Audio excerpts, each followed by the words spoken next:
All right, welcome back to Soccer Matters here on ESPN 97.5 and 92.5. A quick word here for the presenting sponsor, John Daspit, the Daspit Law Firm. It's daspitlaw.com. Look, nobody wants to get in a car accident, motorcycle accident, boat. You might work in a refinery. Accidents are no fun, but you do need representation.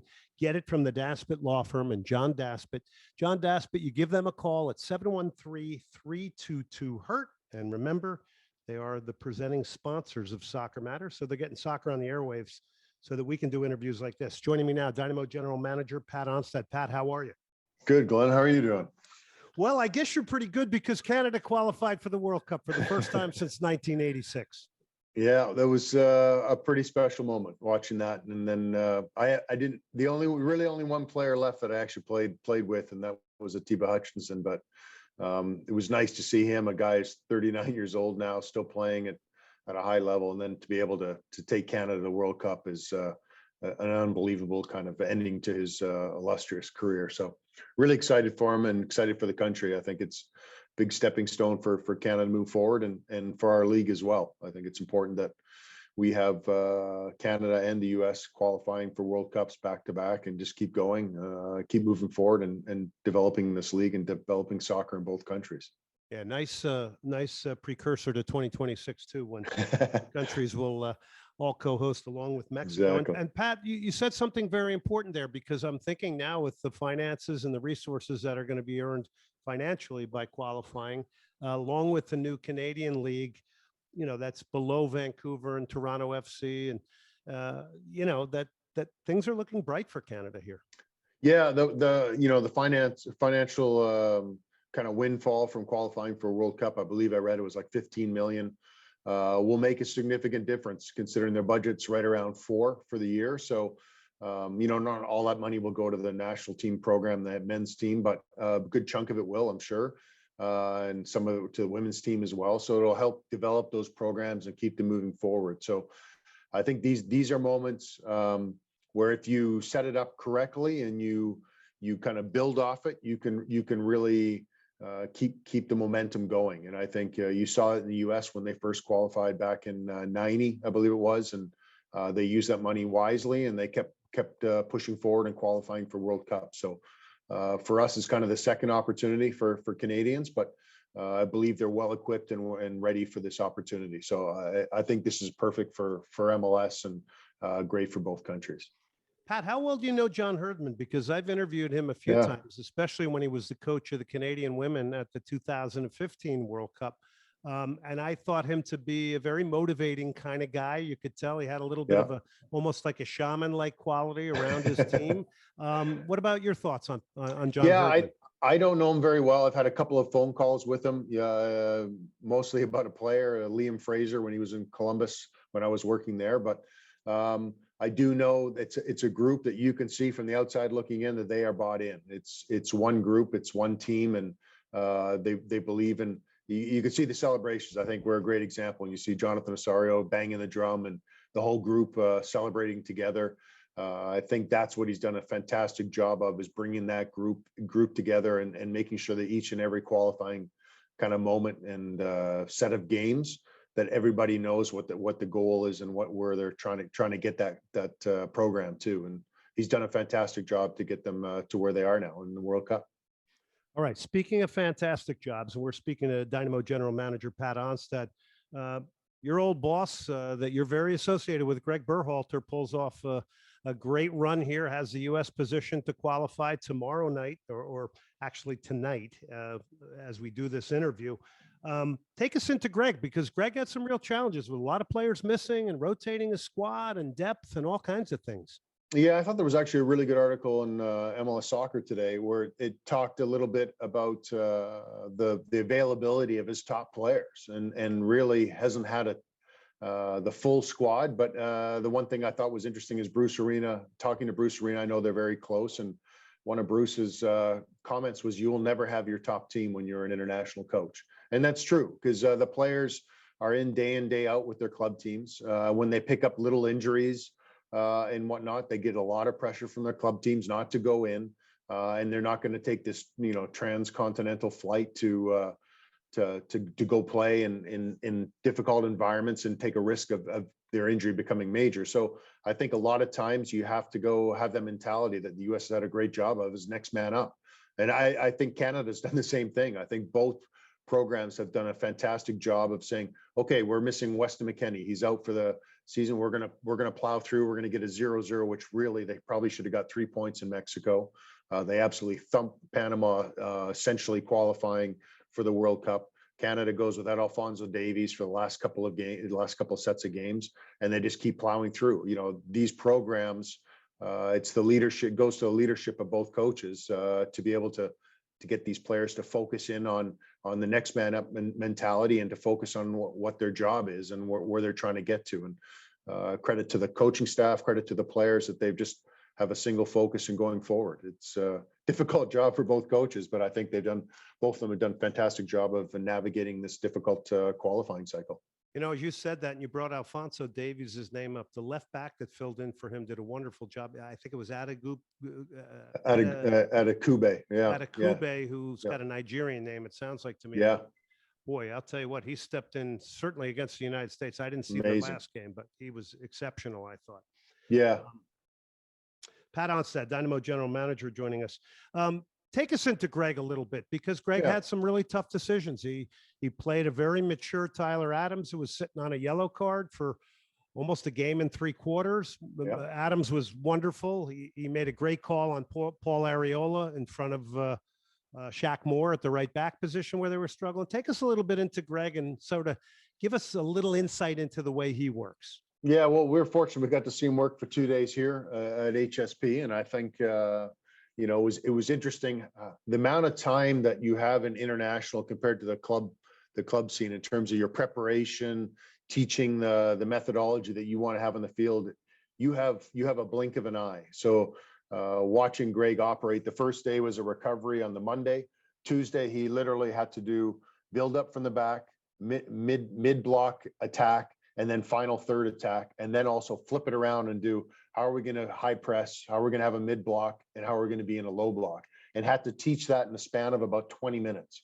So he obviously would supplement it with film and stuff at the hotel, but you know, you're missing Sergio Des, you're missing Weston McKennie, you're missing all these players, and yet he's able to just teach this. And these guys, as a credit to the players that he's working with, that these guys can pick that up in a 20 to 30 minute training session and go, okay, I'm going to go down to Mexico and we'll be fine. And I was fortunate enough to actually go down to Mexico and watch the game live.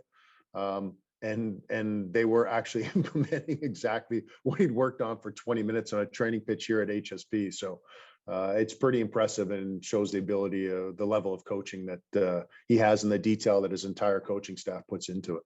Phenomenal stuff. We're talking to Dynamo General Manager Pat Onstad ahead of this weekend against Inter Miami. First game on the road. That game will be on AT&T Sportsnet, so you can join us there for that. I'm sure there's going to be some watch parties as well. So let's switch gears here, Pat, a little bit. Well, you know, before we switch gears, you know, the statement you made about the national team and the fact that you're never going to have your first 11, I kind of think that works the same way in Major League Soccer, don't you? Yeah, it does. It does to a certain extent, but I feel like with the national team, it always seems like you're missing a group of players. Now, granted, it's a national team, so your pool is a little more vast, and I think you have a deeper pool, and especially the U.S. and Canada both showing they have extremely deep pools now.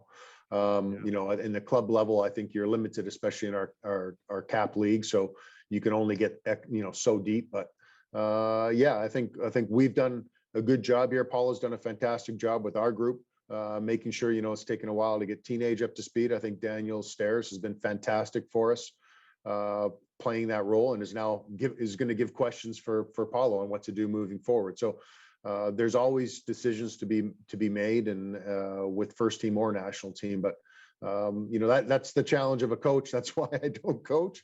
I'm in a different seat. But these guys it's phenomenal watching these coaches and how they handle this, and how they get everybody up and ready to go on the weekends or whatever day it is for game day. Difficult stuff. And by the way, that's a nice champagne problem to have with Daniel Stairs doing so well after you acquired him. All right, let's talk about Chris Durkin allocation. You guys picked him up. You trade him to DC, $325,000 in I guess it's general allocation money. The last time you said, well, we're putting it to use right away. What are you going to do with this cash? Yeah, well, part of this is for us. I think right now the plan is that we probably hold firm and try to figure out our group until the summer window. But the more cash that we can acquire, the more opportunity we have in the summer to make certain deals. We have, a few things that are coming up. We have an option on Coco. We have to make a decision in the summer. We're working through that. So some of that money could be used for that. But in the end, for us, the most important thing is to try to acquire this. Now, last time I got it, boom, we spent it right away. And we can transition to Thiago as well. But I think for us right now is try to acquire as many assets as possible and try to make sure that we're set up to try to see where our team's at and what we feel our needs are for the summer. All right. How about an update on Thiago? So we've been pretty fortunate. The company that we use, Don Moores in DC, has done a good job for us to be able to push this one through pretty quickly. We're hopeful that he's just visited the embassy down in Brazil. We're hopeful that he gets his passport back on Thursday, which means he'll actually catch a flight that night and be in here on Friday for his physical Friday, Saturday, and that he'll be available to train with our group on Monday, which would be great. It's about a week ahead of the time frame that we thought we'd be at. So we're pretty excited to get him in so quickly. All right. So this transfer window comes at a nice time for you guys. You've had 4 very different games up to this point. Yep. You had a time to reflect here a little bit. What happens with the GM and the whole staff, with Asher, with Paulo, and everybody involved here during this little bit of a break, outside of watching qualifiers? I know that. Yeah, well, we just finished a meeting and talking about the state of kind of the team and where we're at. I think we're relatively pleased, but at the same token, we always want more. We did play 4 playoff teams from last year. We're 1 win, 1 loss, and 2 draws, but we played 3 of those games at home. So to a certain extent, we look at it and say, for home games, we'd like to get a little bit more. Another 2 points would be nice. Maybe 2 wins and a draw at home at this stage would be where we'd like to be. But at the same token, now we're going to have to go on the road. We play Miami and then we come back against San Jose. And I think it's important for us to, we're always trying to win a game. I don't think we ever go into games and try to get a draw or a loss or play well and get a loss. We're always trying to win games. So I think for us, we look at these 2 games as a good opportunity for us to show what we can do and keep performing well and keep improving. And if we can do that, then I feel very confident we can get a lot of points out of these 2 games. So my gut tells me you're not going to really reflect on the well-documented poor Dynamo road record in recent times because you have a lot of turnover on your roster, and really a lot of those guys weren't even involved in it. That said, about that, and you got a great opportunity against an Inter Miami that's trying to find itself. Do you talk much about the road and the road approach? No, not really. I think, against Kansas City, we probably went in with a little bit more of a defensive mindset than we normally would like to. And I think part of that was just we didn't know our group yet. But as we've had 2 more, we got the Kansas City game and 2 more games after that, we have a really good feel for where we're at from a mentality standpoint. And as I think we showed against Colorado, this is a really resilient group. And that's something that Paulo and his staff have worked extremely hard on developing, whether it's in training, giving them belief in terms of film sessions, and then also in our games. And when you have that resiliency, even Vancouver at home going down 1-0 in a game, you're absolutely dominating. The first time Vancouver even comes close to our box, you go down 1-0. Well, I think in the past, this Dynamo group is not folded, but certainly it's thought, how are we going to come back from this? But this group now believes in themselves, and they almost invite the adversity and say, okay, let's see what can we overcome this time. So I'm excited to see where this group goes. I believe this is a group that has a fantastic mentality, and I think the road games, they actually roll up their sleeves, say, great, it's a good challenge now. Let's embrace it and let's go forward and see. So let's try to get maximum points out of these games. So I'm excited where our group is. I think Paulo's done a fantastic job to get them where they are from a mentality standpoint. He's Dynamo General Manager Pat Onstad, joining us here on Soccer Matters, ESPN 97.5, Daspit Law Firm. So through your lens, Pat, when you look at some of the guys that were here last year, have you seen their mentality lift? Have you seen their game lift? Have you seen any of that really visibly? Yeah, I think so. I think, listen, I think everybody goes through ups and downs in a season. I'm sure there's guys there that feel like they could play better.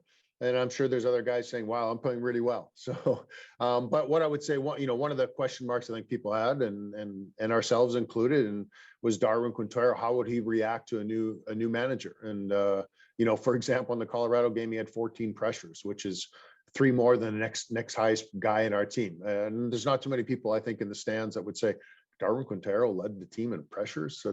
That's a little strange. It's out of his norm and not something we'd expect on a regular basis. But the fact that he's buying in and putting in the effort on the defensive side, like, let's not kid ourselves. We know he's not going to be a pressing machine or a defensive stalwart. That's not why he's on the field. He's there to create opportunities for us. But what I think you do see from him is that he's bought into what this staff is asking him to do. And that's what you expect. And the nice thing is when you can have guys like that with that quality, who does have an influence in the locker room because of his quality on the field, that really helps. That helps the whole entire group. And that part I've been really happy with. And again, put that completely on Paulo and his coaching staff. There's a reason why Darwin Quintero is willing to put in the defensive work. It's not because he's not capable of it. He's showing he is, but he's got from the mental side, he's got to buy in. And if he doesn't buy in, then we're not going to be able to win games. So it's nice to see him buying in. Good buy-in for him. Do you think it's sustainable for the entire season? We'll find out. We got 30 games to go. We'll see. Do. Hey, but listen, in the end, it's that's why you coach. That's why I'm in this seat too. It's like, you've got to take chances and you've got to try to get the most out of the guys you have. And we talked about Daniel Stairs stepping up and doing well. I think Steve Clark made a fantastic save early on against Colorado and kept us kind of in there. Like, okay, we're still all right. So. There are guys here that are stepping up, and Adam Lundqvist, I think, is a good example. Mateus Ferreira actually started off the season very well. Those two I want to single out because I think both of them have for them it's like a new lease on life. I think with a different coach and a different mentality, and I think Paul has done a good job of giving them a chance to move forward and be successful. Pat, have you had an opportunity to see Sebastian Ferreira with the Paraguayan national team? Well, no, because he didn't play. So he didn't play. Yeah, okay. No, he didn't play first game, and then I'm not sure how it's going against Peru. So I'll have to take a look. So there's a challenge because there's a guy who's not getting, like everybody else, he's not getting games, but he's not in training either. No, it is a challenge, and it's something. Obviously, he's not happy with the way things have gone so far as start, but we believe in him, and there's a reason we spent the money, and we know sometimes it takes time for guys to adjust to this league. It's not an easy league. It's physical. It takes a lot of hard work, and we believe that he can do that here at this club, and so we're going to give him every opportunity to do that. But the nice thing is you watched. When he came off with 30 minutes to go against Colorado, as Thor Ulfarsson, our draft pick, came on and really changed kind of the tempo and the commitment up top, and caused some problems for Colorado, and kind of pinned them back and opened up space for Darwin in midfield and the guys out wide. So it's nice to have that problem. Hopefully Thor keeps improving and starts fighting for minutes. So listen, as much as we spend on Seba, we're here to win games. And if Thor can prove that he deserves to be on the field, then Thor will be on the field. I love it. Back to Sebas. Does he need a better wide game? Does he need more delivery? I mean, is that a part of the problem? I know it's not the entire part of the problem, but is that part of the problem?